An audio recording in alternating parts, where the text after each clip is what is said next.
Welcome everybody to the third day of this research school.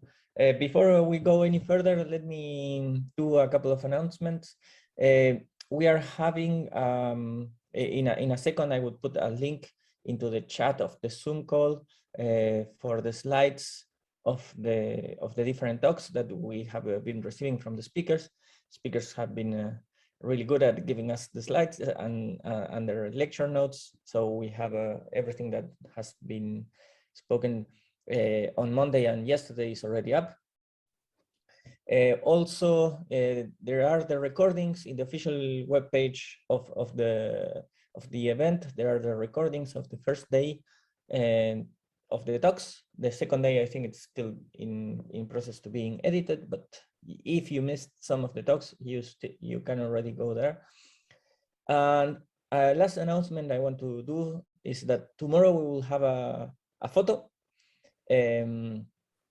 For those who we are attending online, would be a Zoom photo, and for those that are in person, they will go outside. I think Anna would be in charge of that, of putting you in a nice spot to get all together a nice photo.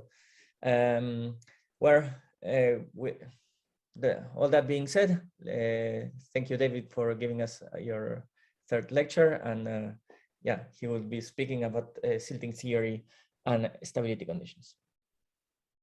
Thank you. For the introduction, so let's do a couple of technical checks before we start. Is there any way to mute that? Or we just close it? But can we leave that off? Yeah, that's good. Okay, thank you. So hopefully, if someone's monitoring the Zoom, can you let me know if there's any microphone issues online? I will. Yeah. Okay. All right. So let me just recall where I finished. So I'm now in, I think it's section 2, silting theory.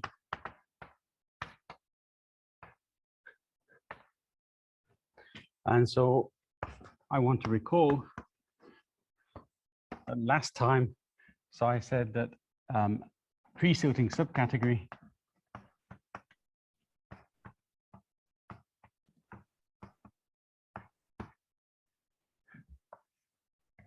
M satisfies, there are no morphisms from M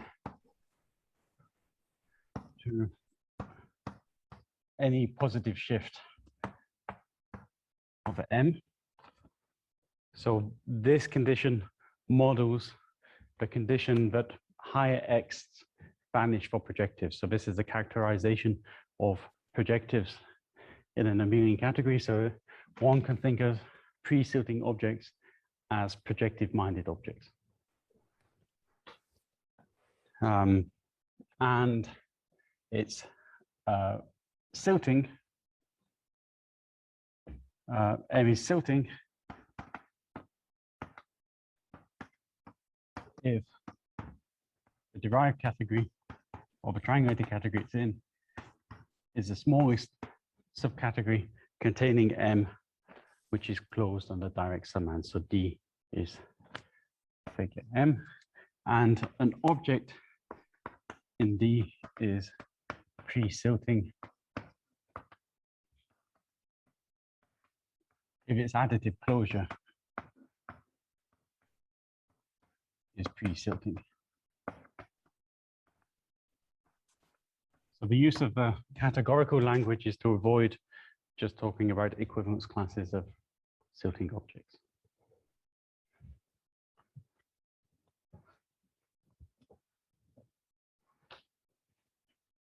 So the interesting thing, or one interesting aspect of silting objects, silting subcategories, is if I have two silting subcategories, then there's a partial order on them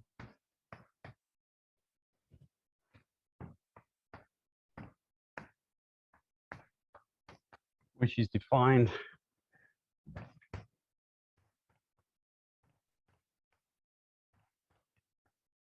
by home vanishing. So m is bigger than or equal to n, provided there are no homomorphisms from m to any positive shift of n. So this is, I should give the reference for this. This is due to Ihara. Yeah. So silting objects form a poset. And the Hazer quiver of this poset is, well, I've not defined mutation yet. It will turn out to be the silting quiver. So the quiver given by irreducible mutations.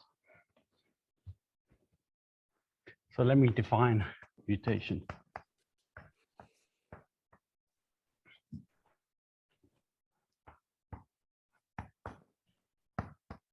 So I take m and m prime as this and call it a silting pair. If m contained in D is a silting subcategory,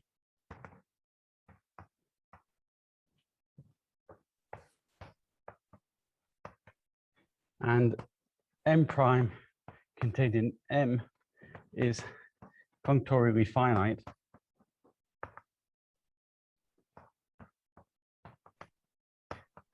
in M. Okay. So functorially finite, just as an aside, means that so it means that if I take an object M in M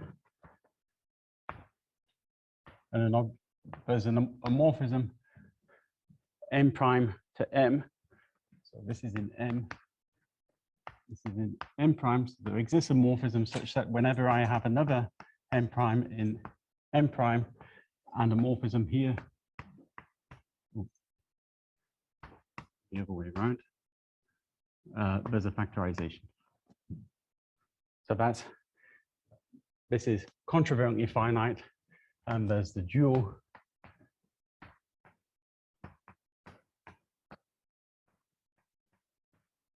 this. So this is what functorially finite means.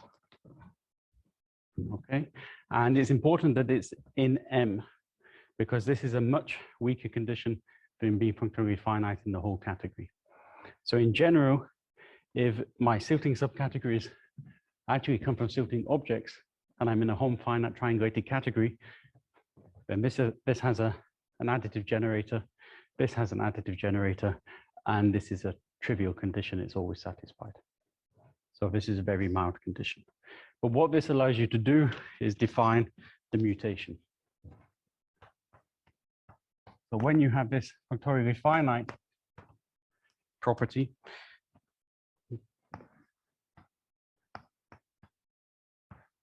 the subcategory R lower M prime M.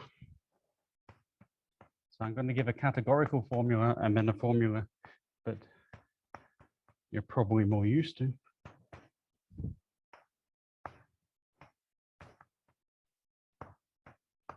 So here's the categorical formula where the perp means, so X perp equals the set of objects D in D such that home X D equals D.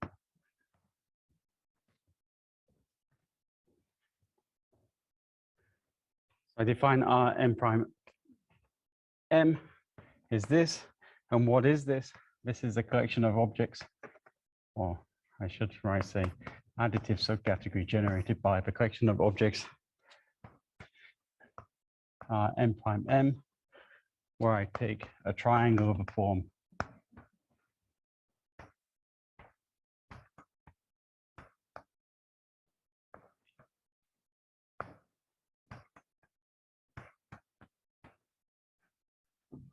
for each M in M with this right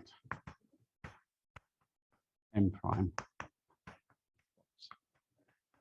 So this here is a right, so this is a right M prime. And this is a left m prime. Okay. And I have to remember to add in m prime again. Okay, so I get m prime of m by taking each m in m, taking a right approximation, taking the co-cone of it, and then taking the additive category generated by these guys and m prime. This is the mutation of m at m prime. So this is a right mutation.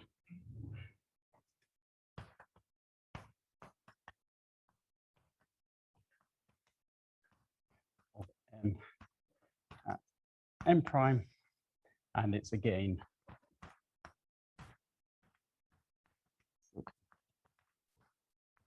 so this gives a way to construct new silting objects from old silting objects. So let me just give, I should probably move this down because I'm going to use the screen. Quick example of this. So, yeah.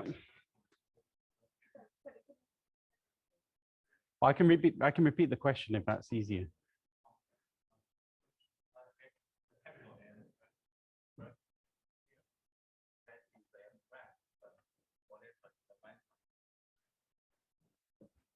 So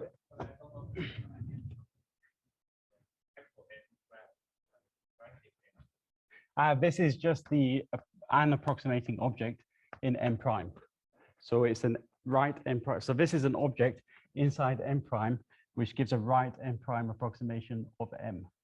So it's an object satisfying this property.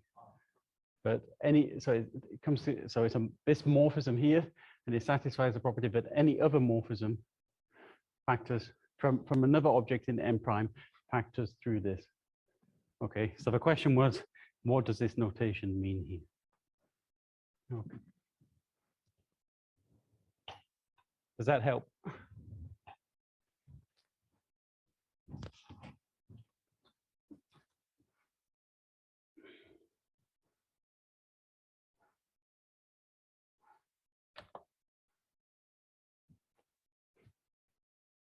Okay, so here's an example in type A, 3.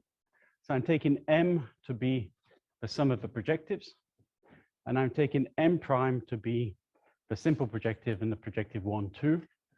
And I'm going to take the right mutation at M prime. Okay, so the right mutation, so I have to run this calculation through every object of M prime. So let's take 1, 2. Well, the right M prime approximation of 1, 2 is 1, 2. And the isomorphism, the cone is 0. So I get nothing new. The same for 2. But with 3, 2, I get something non-trivial. So the right approximation, M prime approximation of 3, 2 is 2 to 3, 2. And the co-cone of this is the negative shift of 1. And so this is the new object I add in. So I add in a 0, and the negative shift of -1. And then I have to remember to keep my M prime. And so the new silting object is this blue guy here, R M prime M. So this is an example of how this mutation works. Okay.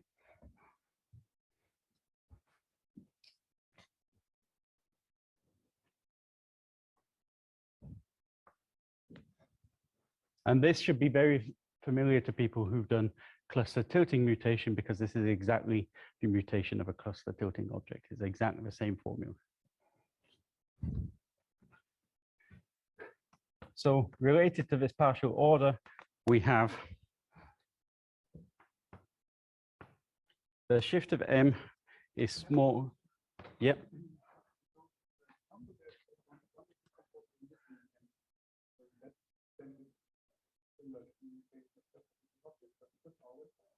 No, this is a good question. So the question is, in my example, there's only one indecomposable missing in M prime, and I can consider any number of indecomposable missing in M prime. So M prime can be anything up to being equal to M, and then I'm going to get a trivial mutation which takes M back to M, so it does nothing. And m prime could even be 0, which would take m to the shift of m, the negative shift of m.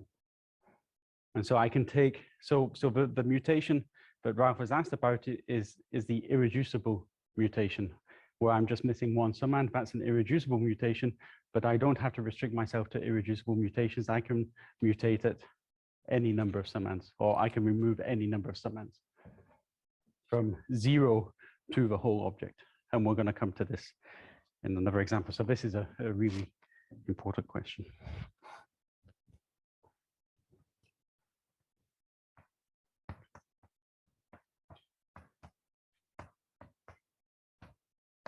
So one of the nice things in this of this mutation is that it moves you in the poset, but it doesn't move you too far. Okay, it moves you to between m and its negative shift. So the worst case you can get is to the negative shift or to m. So this corresponds to taking m prime equal to m, and this corresponds to taking m prime equal to 0, and any other mutation puts you between. Okay.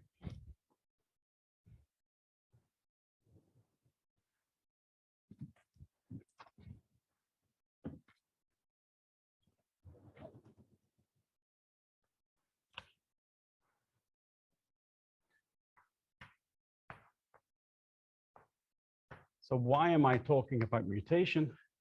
Well, this is because of the following theorem.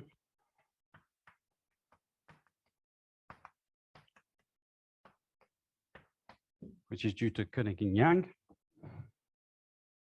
If I take a finite dimensional algebra, lambda, then there exists a bijection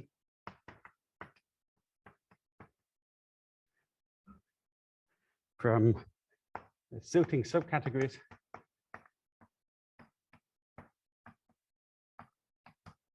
of the perfect derived category of lambda, so the bounded homotopic category of projectives, and the algebraic T-structures in the bounded derived category of lambda. And this bijection works by sending a Silting object or Silting subcategory. So because I'm a finite dimensional algebra, all Silting subcategories come from objects. So this is sent to the T structure, which I usually denote xm, ym, which I'm going to draw a picture of this in a moment. Is, let me get the signs right. It's the right orthogonal to all negative shifts of m as the x part, and the right orthogonal to all non-negative shifts of m for the y part. And going back the other way, if I've set up this correctly and got my shifts in the right place, then I take x intersect the left orthogonal of the shift of x. And in this theorem, we have the heart of this T structure, which we call is m intersect the shift, x intersect the shift of y, is equivalent to the module category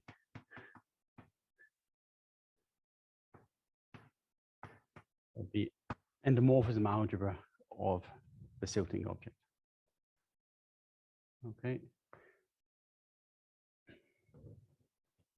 So let's have a look at this in an example.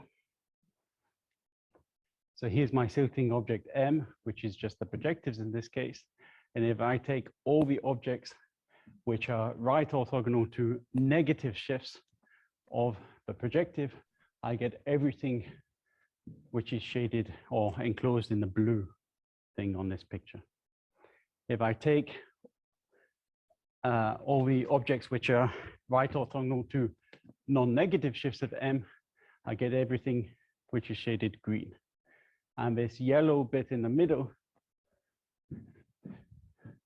is this guy, which is the heart of this T structure, which you can see is the module category corresponding to the endomorphism algebra of a projective in this example.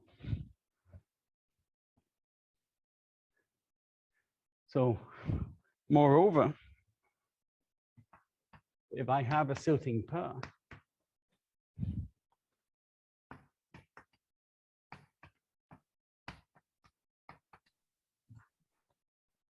in the homotopy category, in the perfect derived category, and I set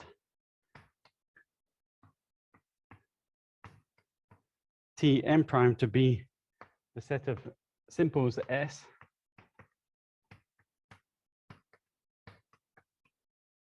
in the heart Hm, such that hom M prime S is 0.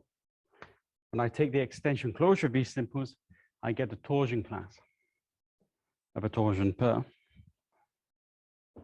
And now I'm going to identify the bounded. So part of the definition of algebraic is that it's bounded. So I'm going to identify the T structure with its heart. So the Koenig-Yang correspondence gives me this bijection between hearts, algebraic hearts, and Silting objects. I have a mutation procedure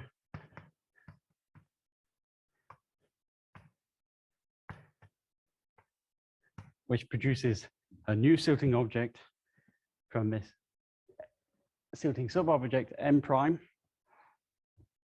And I have a tilt procedure which produces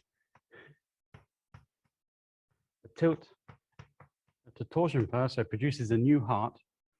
And the theorem, again, this is all due to Koenig-Yang, is that this diagram commutes.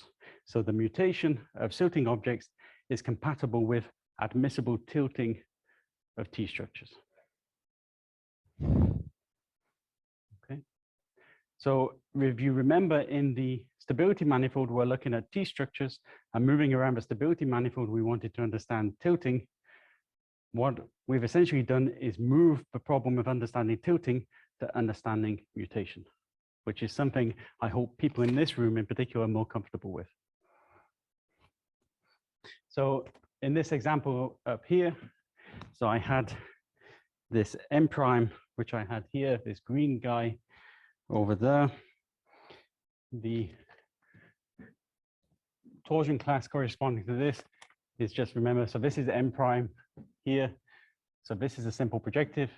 You can see this simple, so the only simple it can't see is 3. This defines the torsion class. And the mutated heart is given by moving, what have I done?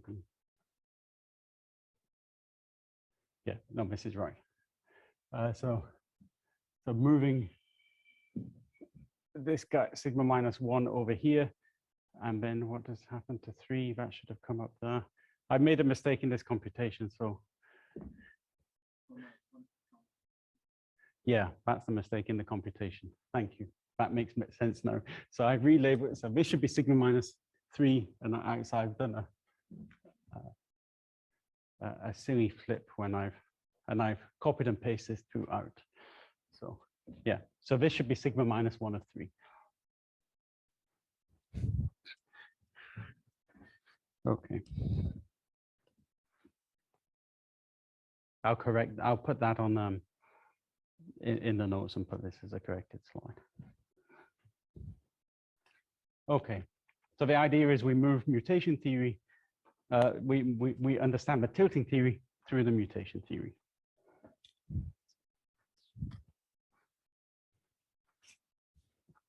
So I need 2 more slightly technical definitions before I can say what I'm going to use them for.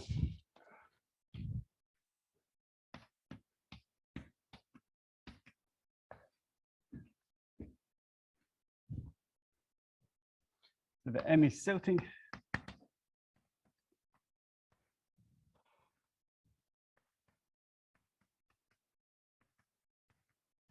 And I've got M n prime contained in, oops, I'm shifting this. pre-silting. I have a pre-silting subcategory which is sufficiently close, or is two-term with respect to M, then I can do something called Bongart's completion.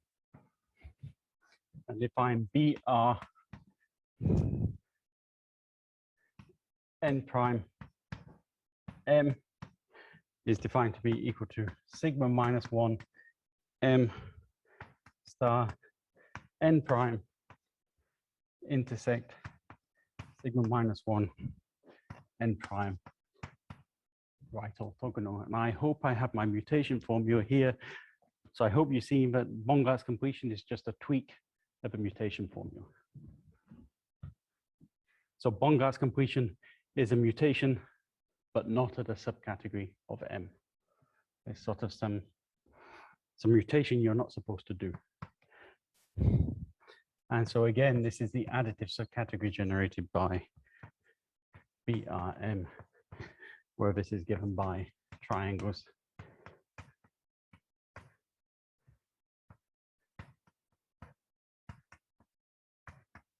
Defined in the same way.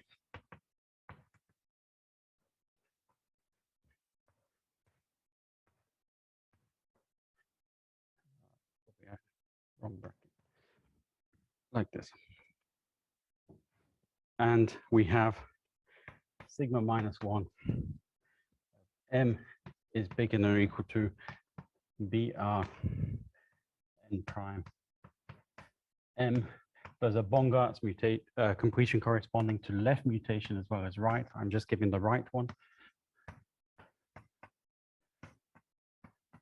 You get these inequalities. So Bongart's completion produces completions which lie in the interval between M and its shift. Okay, so you get two completions. In fact, this is maximal. This is the largest silting object containing M prime, which is between these two. And this is the smallest silting object between M and negative shift of M prime containing N prime. That's not really important for what we're doing. Okay, so I can turn this off now.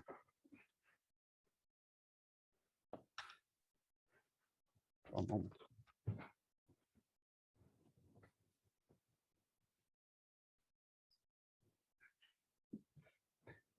So the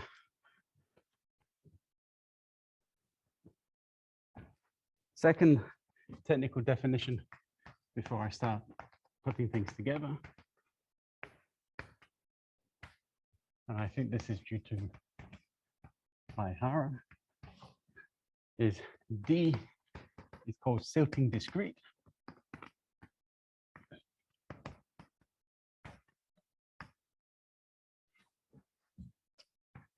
If it has a silting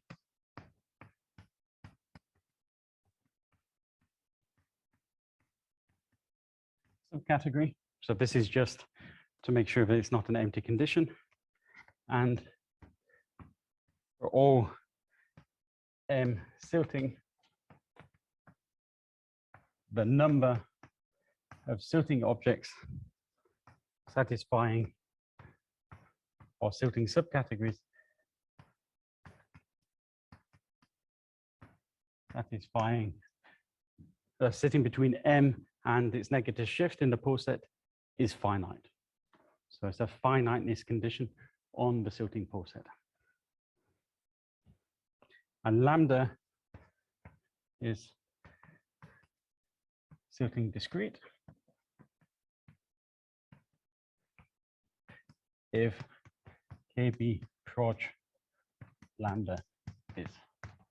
So if its homotopy category is silting discrete. Okay, so what we have here is we've used the Koenig-Yang bijections to reformulate our tilting problem in terms of mutation, and we've got a pole set sitting around, and this pole set seems related to the mutation theory. Okay, whenever you have a pole set, you can construct a topological space.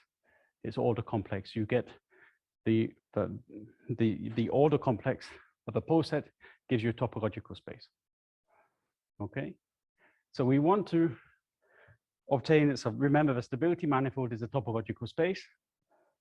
And now we've got a post set, which is going to give us a topological space. And the question is, are these two, is this topological space from the stability conditions related to the, from silting objects related to the topological space associated to stability conditions? We know the topological space of stability conditions has this tilting theory to it, that you can see this as boundaries in chambers, walls, in the wall and chamber structure of a stability manifold. What's happening for stability for silting objects? However, this post set here is not quite good enough for our purposes because it doesn't capture enough of the mutation theory. This post set here essentially only captures the irreducible mutations, and we need to capture all mutations. So in order to do that, we come up with a new post set, which is related to this one.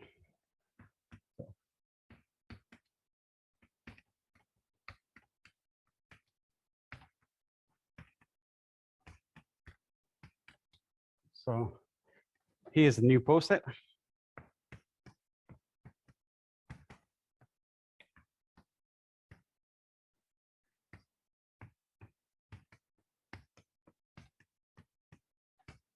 And this comes from joint work with myself and Nathan Broomhead and David Ploeg.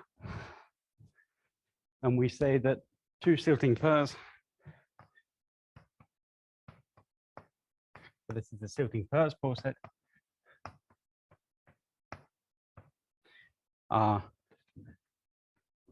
one pair is bigger than the other if the mutations satisfy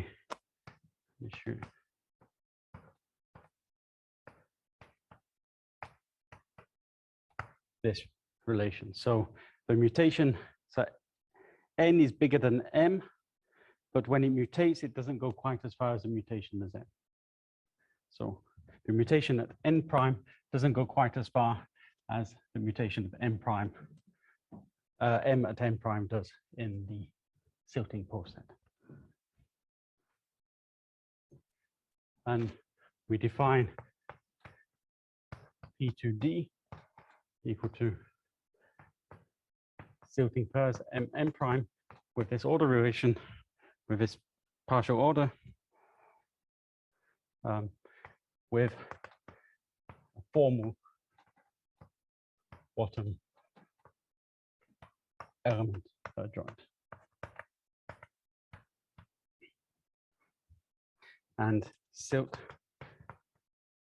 to D, I'm going to define equal to B, P to D, which is the order complex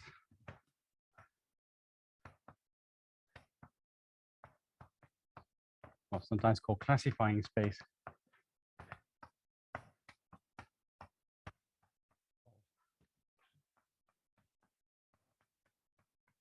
P2D. So the simplicial complex you realize from the post set. So let's have a look at, that's not good actually. I should have started on the backboard and gone to the front.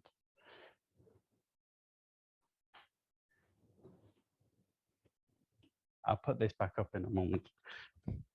So let's have a look at an example.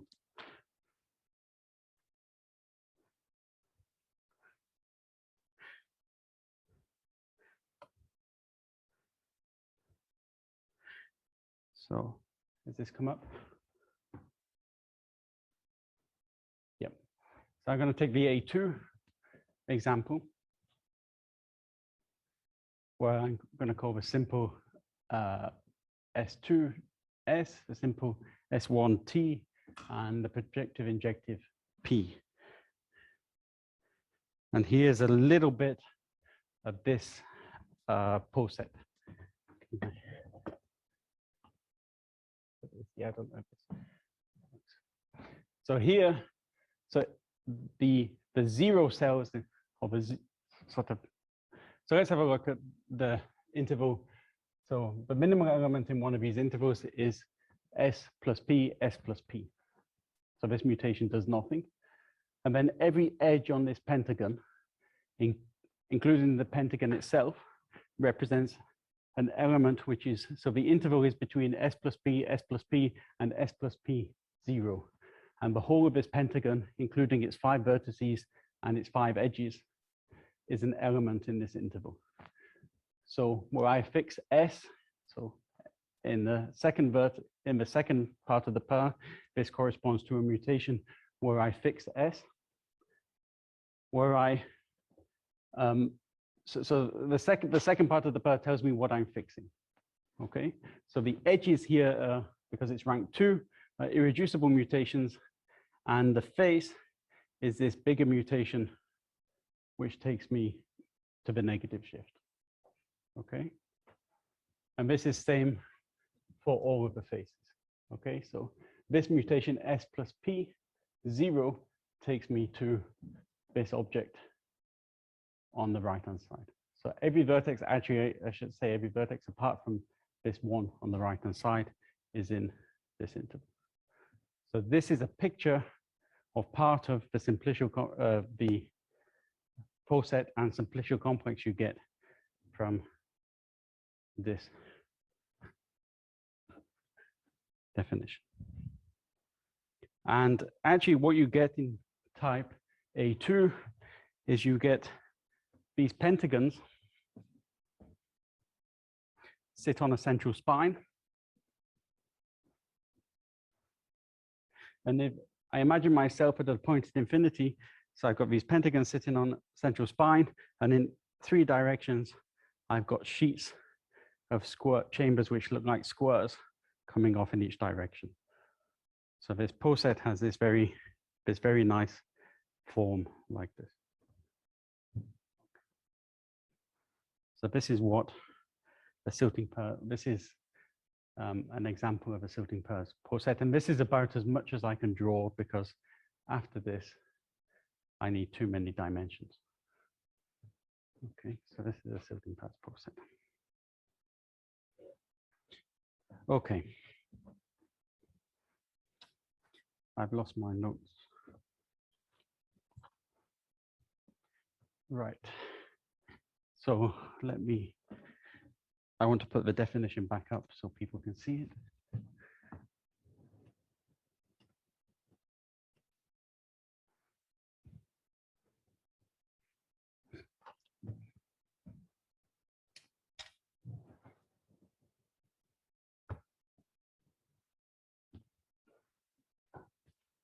And I've lost.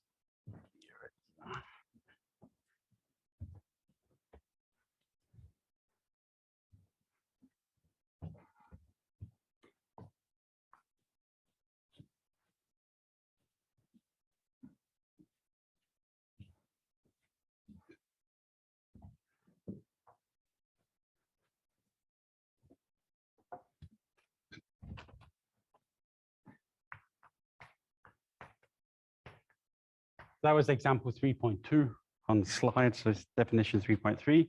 So poset P is a CW poset if and only if it is isomorphic to the face poset of a CW complex.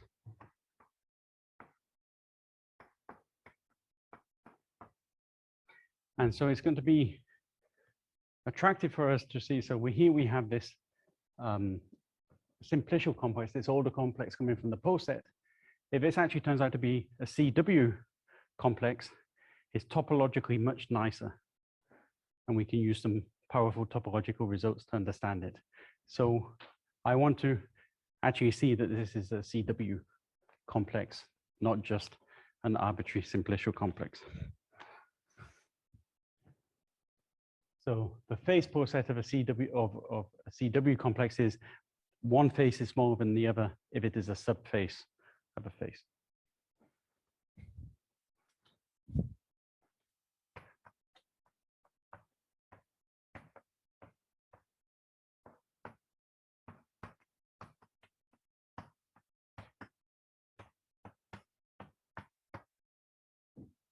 So actually, to prove this poset is a CW, the order complex of this poset is a CW complex, we're going to use some sufficient conditions from some classic paper on poset topology by Björner and Bax, which was done, I think, in the it could have been 1970s or 1980s.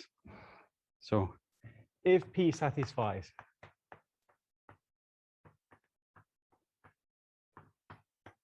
three conditions, P has top and bottom element. Oh, sorry. I miswrote that. And at least one other.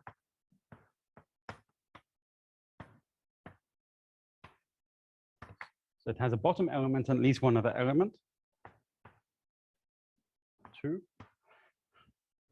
Every interval of length true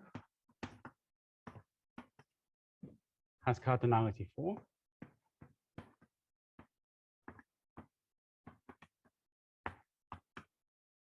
And 3, for each element x in P,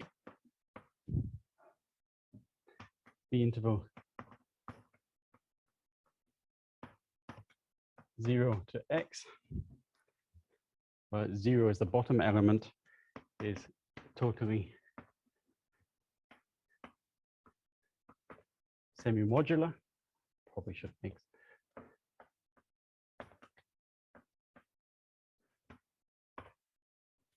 Then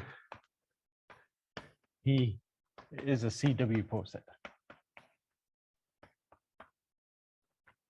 Okay. There are some words I should define in this statement. So let me quickly do this.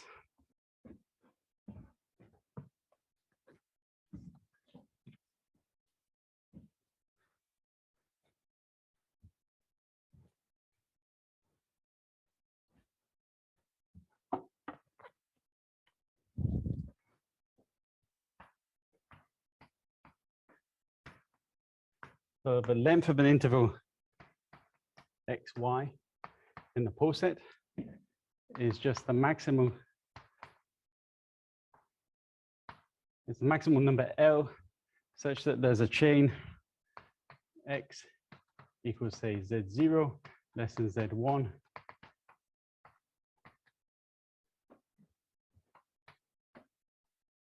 Zn when I mean zl. So it's a maximum over the length of all chains in the poset.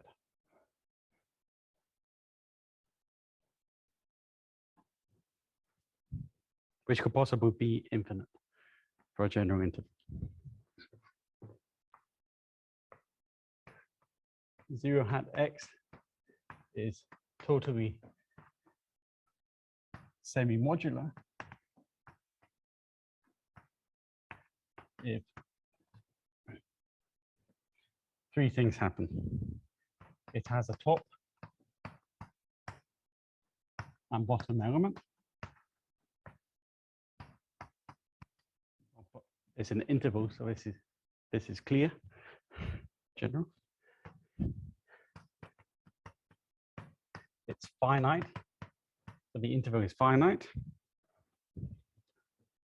And if I have an element in the poset and two elements which cover the element in the poset, so that means I've got an element which is bigger than x, two elements u and v which are bigger than x, such that there's nothing between x and u, and there's nothing between x and v, then there's an element z which covers u and v. That means there's an element which is bigger than u and bigger than v with the property that nothing covers.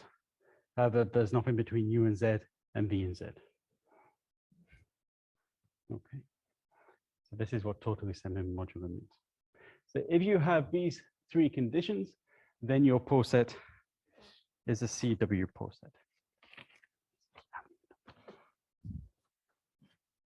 Okay. So let me finish with a theorem.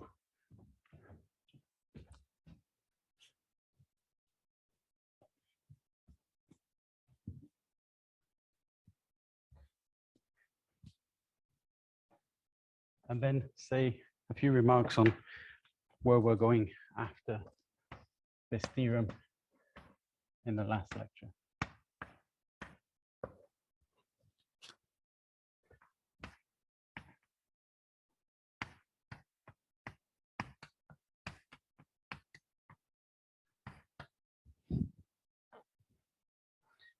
So here I've got D is a home finite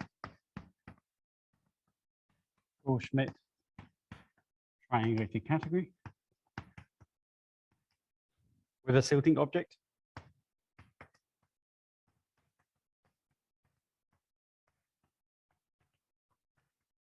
Here object is important. I really mean object, not subcategory. So it has to have finite rank. If E is Silting, let me try to write this properly. Silting discrete, then two statements. First statement, one.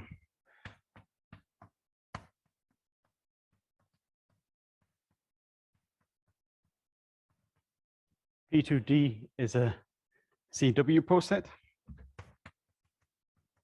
That means that Silt 2D is a CW complex.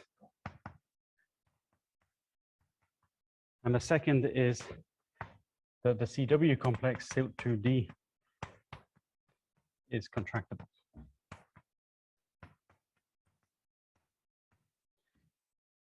So let me just write one more thing. So this is the beginning of the sketch. I will complete it last time. I'm going to say the easy part first. So for statement 2, the statement 1 permits use of Whitehead's theorem.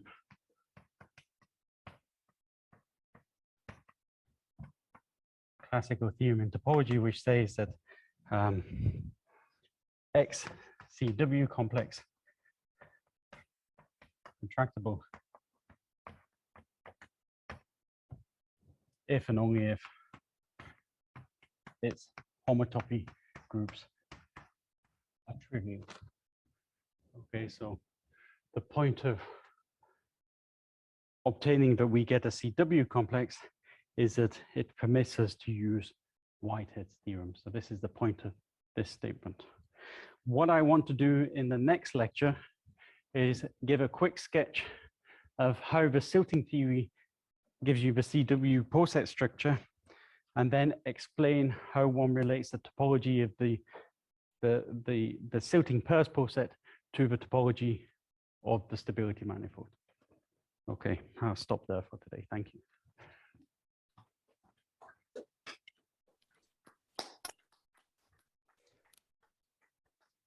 Thank you very much, David. I'm going back down. Are there any questions?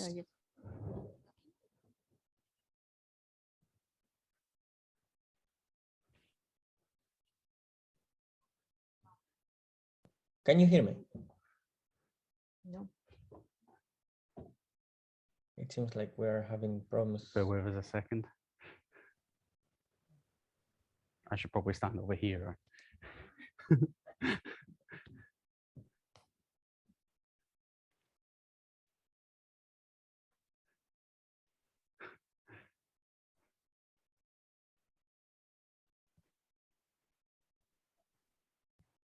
Can you try again, please? Okay. Can you hear me now? Okay. Yes. Yeah. Okay. Thank you very much, David, for this beautiful talk. Are there any questions, either on Zoom or in person?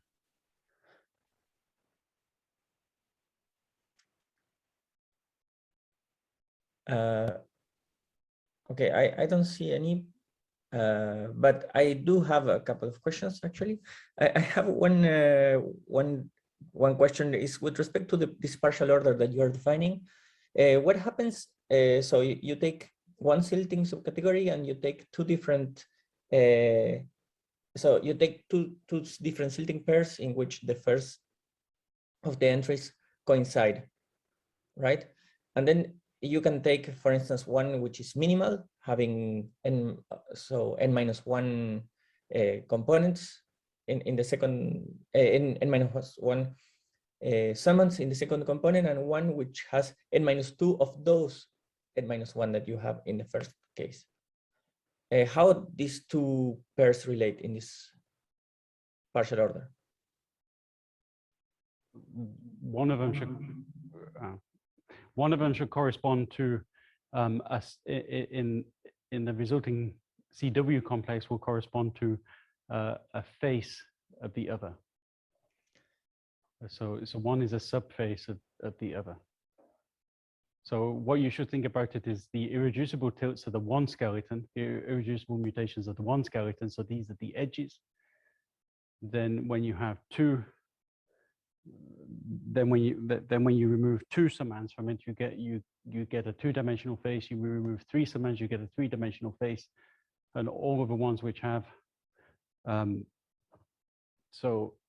they differ by, for example, if you have two subobjects which intersect in, say, some subject Sept one indecomposable, they should sit on they should have a face in common. But I that's the way understand. to But visualize the it. question is, can you hear me again? Hello?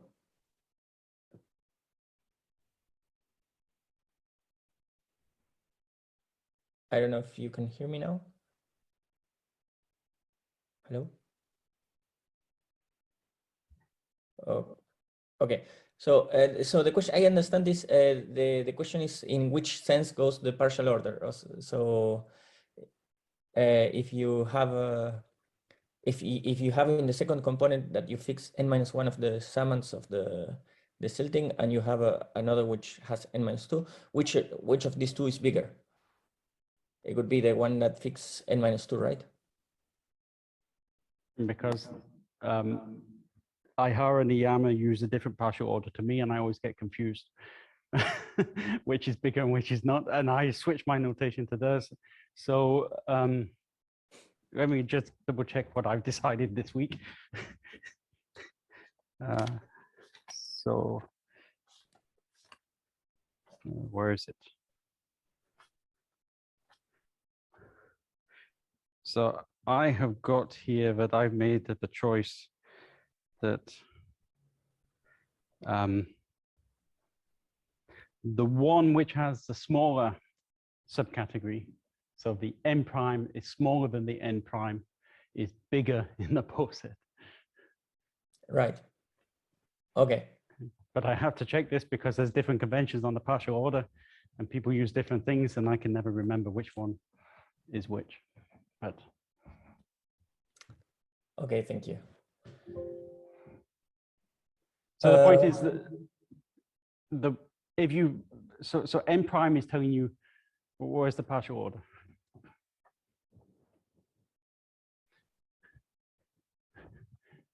This n prime is what's fixed, right? And this is telling you, so if you fix less, then you're going to move further. Right. So this moves less than this. So somehow the bigger the mutation, the further you move. So right. This should be, so somehow this, so this really should be biggest in this partial order. And I chose this partial order to be consistent with this order here, but probably this should be flipped to make more sense. So this is the bigger mutation than this one. Right. Right. That was the question. Okay. Is there any other question?